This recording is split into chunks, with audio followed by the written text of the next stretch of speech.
there came a time in my entrepreneurship where around October 2006, the company was almost bankrupt.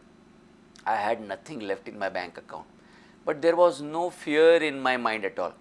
I did not worry at all that it would be all over. In fact, a lot of employees were leaving at that time. I had staff of 60 people in March 2006, and by October 2006 it came down to 25 people, because they immediately figure out that something is not right. Correct, And correct. he may go bust. But then I was very calm inside myself that something good will happen. System is going to reward me with whatever good I am doing.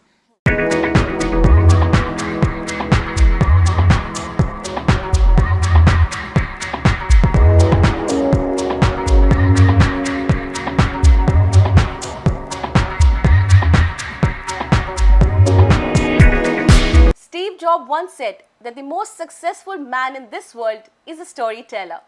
Hi everyone, I'm your host Simran, and I'm so proud that we have yet another successful person on our show called the Story Makers. Yes, my dear friends, Story Makers is a show where we honor the creator who harnessed the stories to inspire, aspire, and yes, change the future. Today we have with us Mr. Piyush Somani, who is the CEO and yes, he's the founder of ESDS Software Solution Limited. He has been an author, he's done so much, and then he has lots to share in his story which he's already pursuing. Please allow me to welcome him on our show, which is the Story Makers.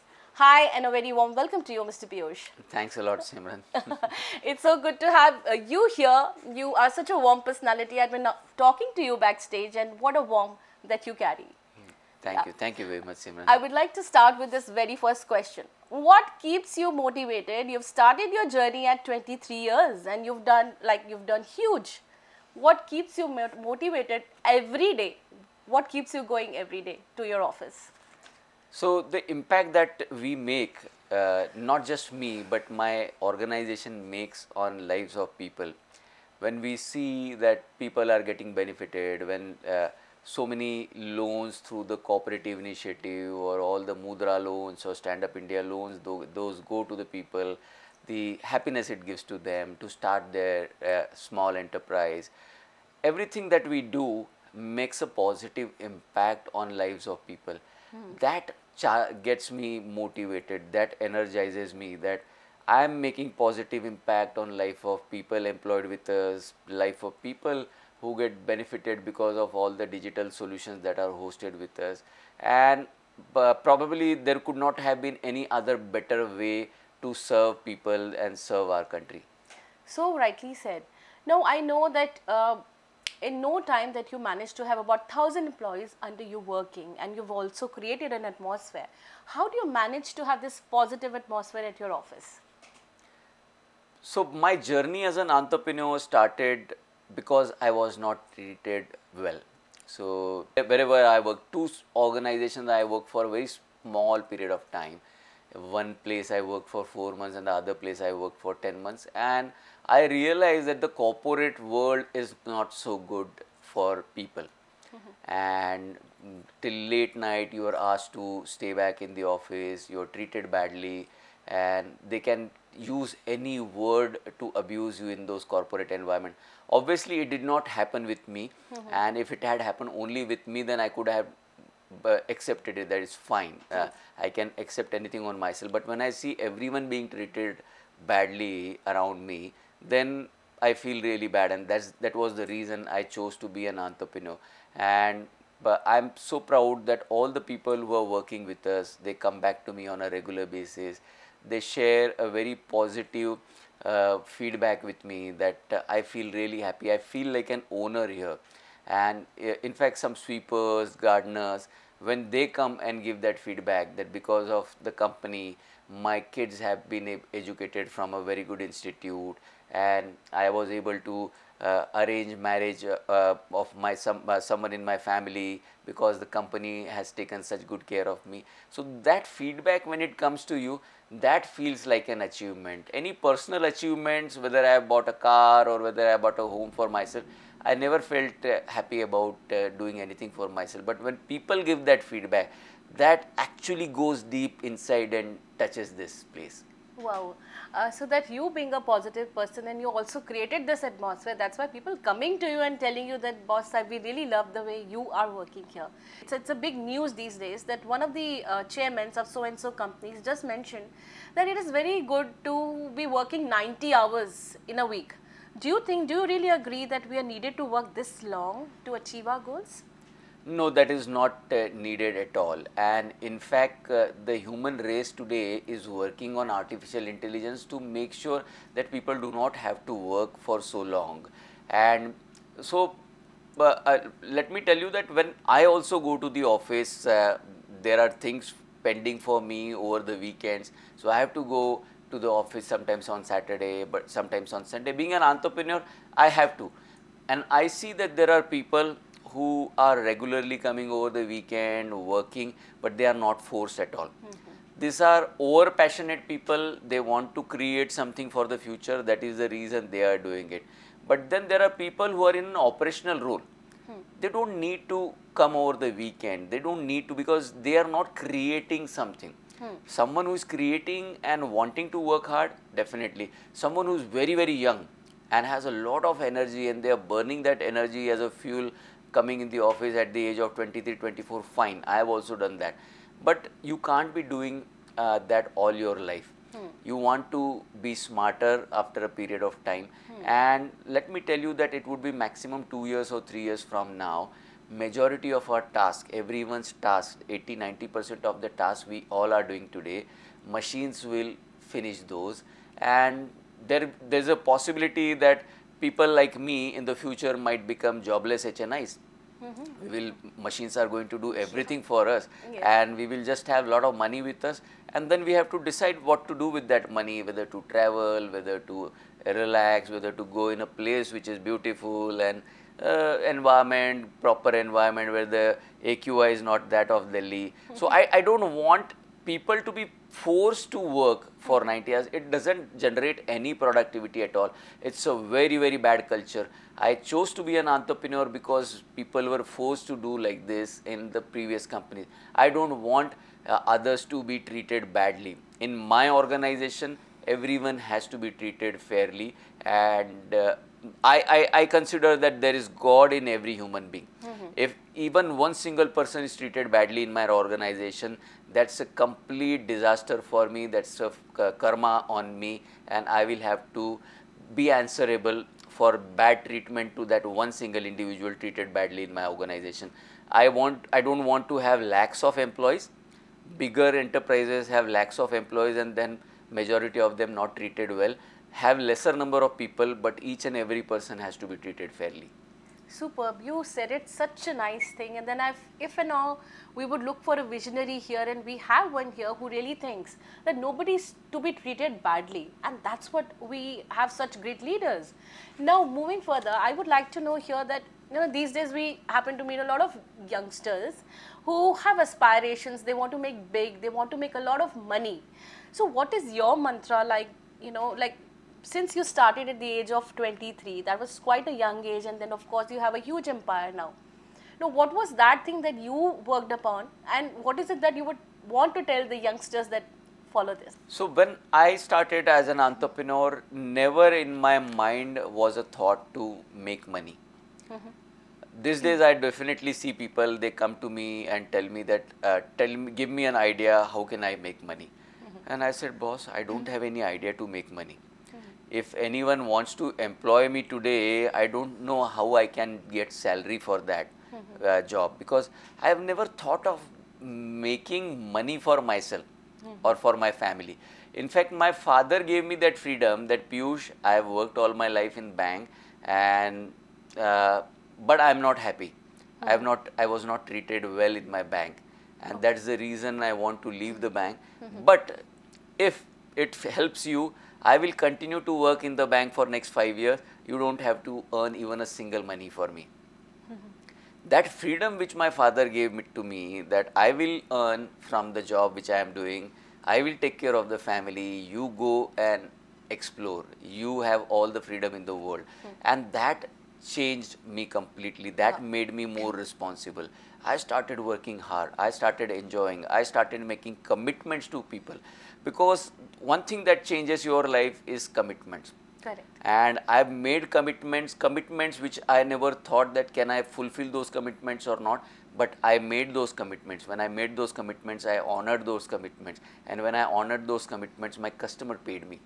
Wow. So that changes you then completely, because more and more commitments you go on making, more and more you get elevated. So after school or college, there is no way to measure you whether you have passed SSC or HSC or college or not. After that, it is only the commitments that you make and all the commitments that you fulfill. That changed me as a person. Then automatically money became a byproduct. In fact, there came a time in my entrepreneurship where around October 2006, the company was almost bankrupt. I had nothing left in my bank account. But there was no fear in my mind at all. I did not worry at all that it would be all over. In fact, a lot of employees were leaving at that time. I had staff of 60 people in March 2006, and by October 2006, it came down to 25 people. Because they immediately figure out that something is not right. Correct, And correct. he may go bust. But then I was very calm inside myself that something good will happen.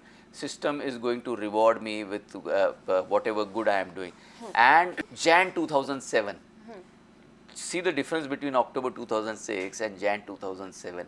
I bought 5 Maruti Swift cars with down payment and gifted to all my top performing employees from wow. those 25 people. Wow. What a great thing. And that I see in you as a personality, like I started with this, that you are very calm and composed a person. Now, being like this, and also that we are in such a stressful atmosphere these days. A lot of people are into depression and there is a lot of anxiety and stress around.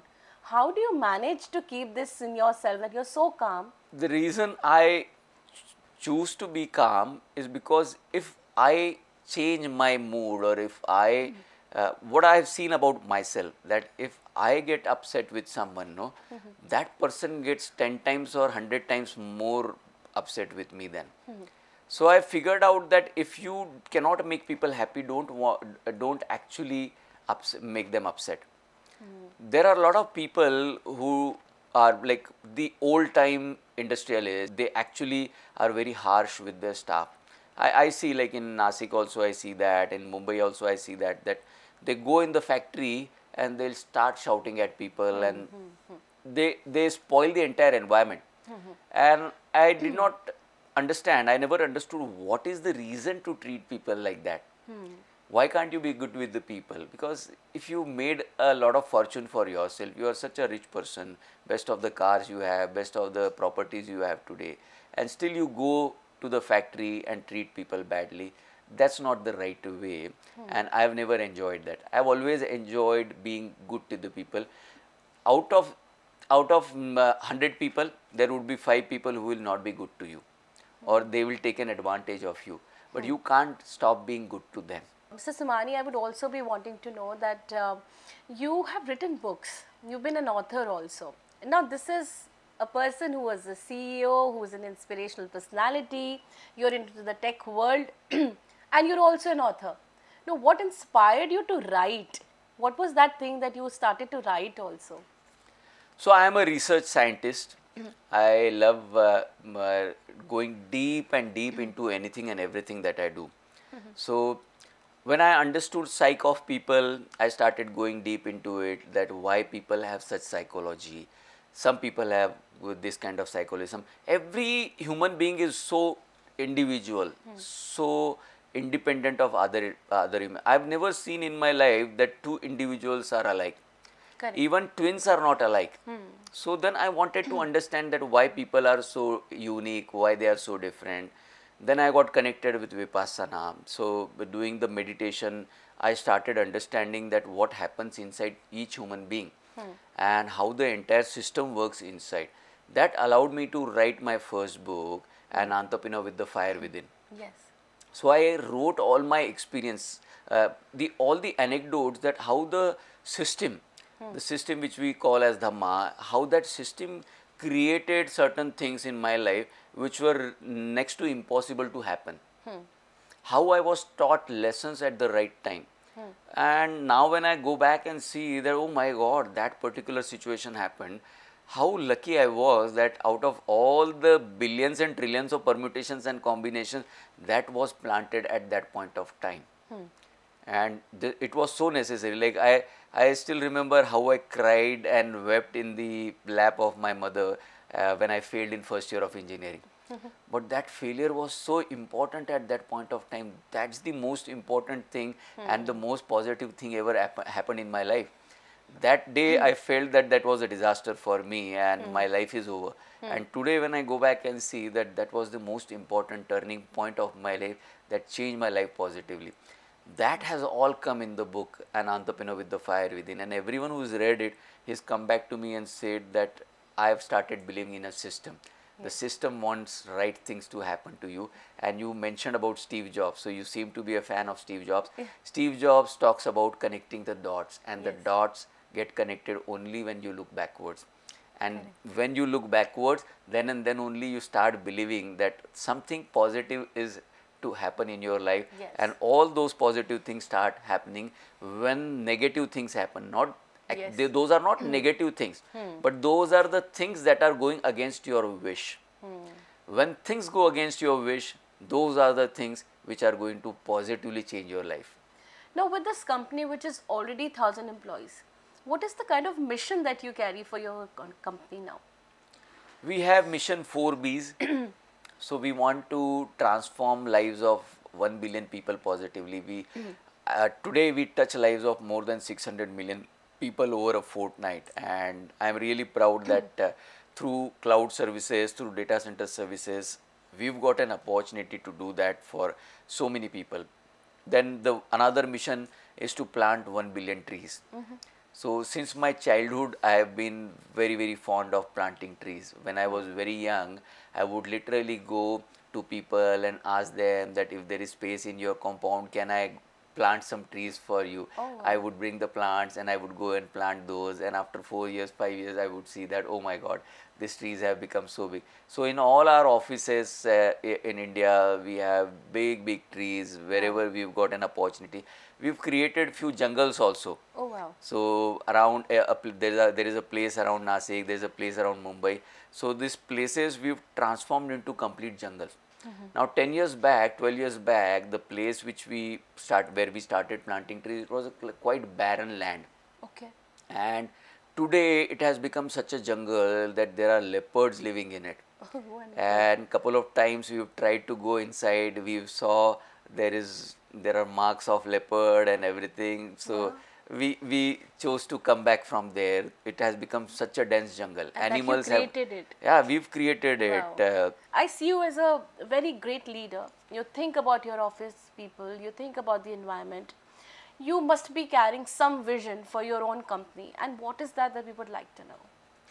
So the future which we want is an inclusive future, a digitally transformed world. Not just only India. Obviously, my first priority is to digitally transform India. But if your neighborhood is not happy, the rest of the world is not happy, then tomorrow they will create problem for you also. Entire world has to be, the entire human race has to be happy, living in harmony with the nature, and to co-create a technology advanced greener planet. Okay. So we don't want to be technology advanced and then have the pollution that we experience in all the metros of India today. How can you live in this kind of polluted environment? Look at what Shanghai and Beijing was 7-8 years back. They were number 1 and number 2 in most polluted cities, and look at they are not even in top 500 in the world anymore. So that is all possible with technology. China has brought technology. Obviously, we have created a perception that China is an enemy state and this and that, but then there is so much to learn from them. Work ethics to be learned from them, and the hard work, commitment, and digital advancement. In India, we are still struggling with Industry 2.0 in the enterprises. China has moved to Industry 4.0, and now they are preparing to move to Industry 5.0. So it is good to learn from the people, good people around us. We are positively transforming their countries, and we should also definitely follow them. like I've been perpetually saying that you're a great leader, and a great leader comes with a work-life balance. What is your mantra to balance life? People should spend more time with themselves, more time with their family. So if you are giving 8 hours to your organization for 5 days a week, on an average it comes to 4 days a week in India, because we have so many holidays like festivals and this holiday and that holiday. So every religion has their festivals, and we have, so average those 4 days, 8 hours a day, good enough. Like you've even if it comes down to some 35-40 hours on an average per week, that's good enough to be spent for your work. Rest of the time has to be spent with yourself, with your family, because when you spend time with yourself, like I start my day pretty early. Sometimes it starts around 2:30 a.m., 3 a.m., and then I'll meditate. I'll spend those 3-4 hours, first 3 hours or 3.5 hours with myself. Then sometime with my kids. They also love meditating with me. Sometime with my wife, sometime with my mother. Everyone gets to talk with me. Obviously, whenever I'm there in Nasik, I can't be there for a long time. I can't stay at home for a month. I will obviously, like, at least 2 days, 3 days in a week, I want to travel. I want to meet people. I want to see the world. That makes me feel good. I want to be between my customers, my vendors, my partners. That makes me feel good. So I feel that there has to be a balance of everything. True. Enjoy something like do yoga, do pranayam, do meditation, do workouts, go for a run, swim. I last year I discovered that I can be a very good swimmer. I started swimming, and within 2 months, 3 months, I became very good at swimming. So I started enjoying that like anything. So there has to be something that keeps on giving you numbers every day, that okay, I am able to do 50 meters in 40 seconds, then same 50 meters in 37 seconds, 36 seconds. That number makes you feel really good, that I am getting better. You very much mentioned that you are taking care of the environment by planting trees, and that's what is your one of the B's here.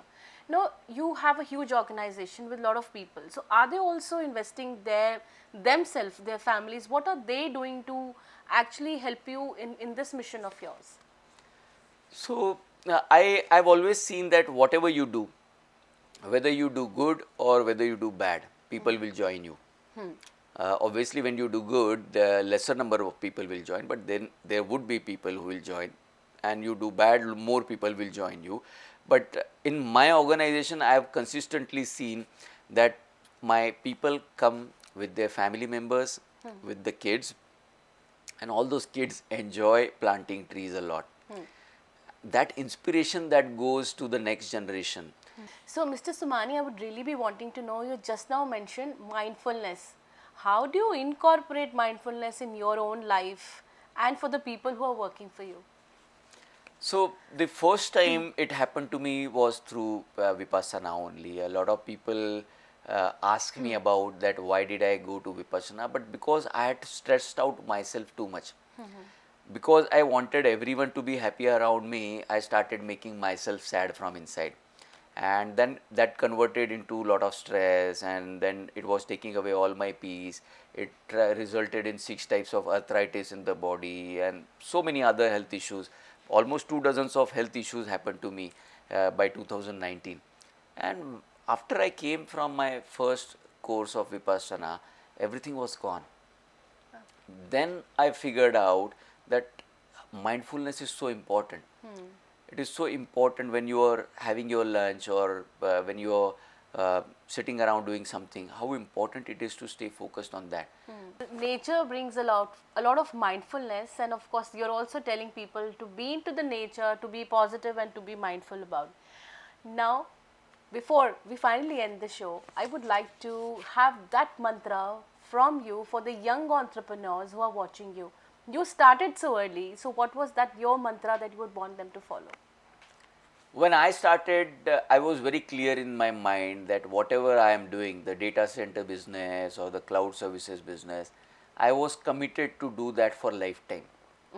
I did not think, when I meet young generation today, they just come to me and ask me that I have such an idea, and what do you think, will I make money out of this idea? And some people come and ask me that give me an idea from which I can make money. And then I said, like, even I don't have an idea to make money. So I am just pursuing my passion. And data centers and cloud services and AI, like we first bought AI in the year 2009 and 10. So that was the time when we thought about artificial intelligence to positively transform the world. So I have given my life to it. And I analyze that on a regular basis, and I again feel that yes, it's a correct decision that I have taken, that I am giving this entire life to this mission, because this is going to change the entire mankind, it is going to change the entire human race. So that has to be mantra for every individual, every entrepreneur who wants to, or every person who pursues to be an entrepreneur, who is aspiring to be an entrepreneur, that give yourself a mission for which you can commit your life. Don't do something for 30 days, quit, and start something, give 6 months, quit something. Like my partner in the UK, when he started search engine optimization services in 2006, he gave up in 6 months' time. I continued that, and in a couple of months' time, all our websites were on top in the search engine. We were number 1, number 2, number 3 in Google for everything that people would search in US and UK. So only because I knew that whatever I will do till it generates results. I will not give up. When I was on the verge of bankruptcy in October 2006, I did not give up. And that is how things changed and where we were in Jan 2007. So it is very important to have a very strong belief that whatever you are doing is right. But then being surrounded by quality people, good mentors around you, you cannot be an arrogant person who is not ready to listen to anyone. The young generation does not believe in having a guru. They will say that no, Mr. So and so, who is the richest person in the world, he is $200 billion worth, he is $100 billion worth, he is my idol. I want to become that kind of a person. Sorry, you can't have people who are worth 200 billion. If that person is not having happiness inside him, do you really want to become a $200 billion worth? I don't want to be a $200 billion person in my lifetime. If at all I reach there, all that wealth would be available for the betterment of the mankind, not for betterment of myself. I don't want to buy yachts or aircrafts for myself.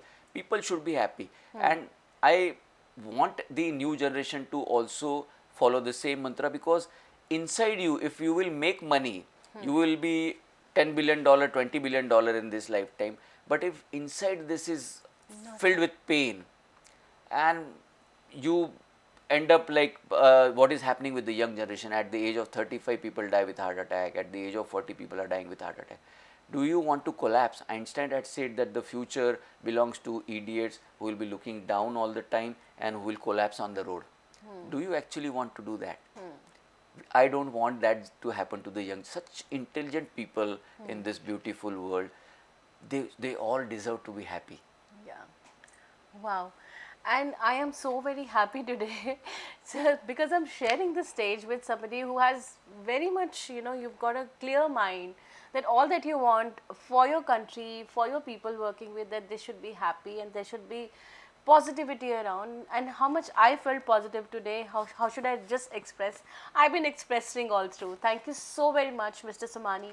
This interview was amazing. And I hope it was for you too. Yeah, it was, and may the entire country be happy, all our 140 crore people be happy, and may the Dhamma, may the entire system which is watching all of us, bless all of us with lot of peace and happiness.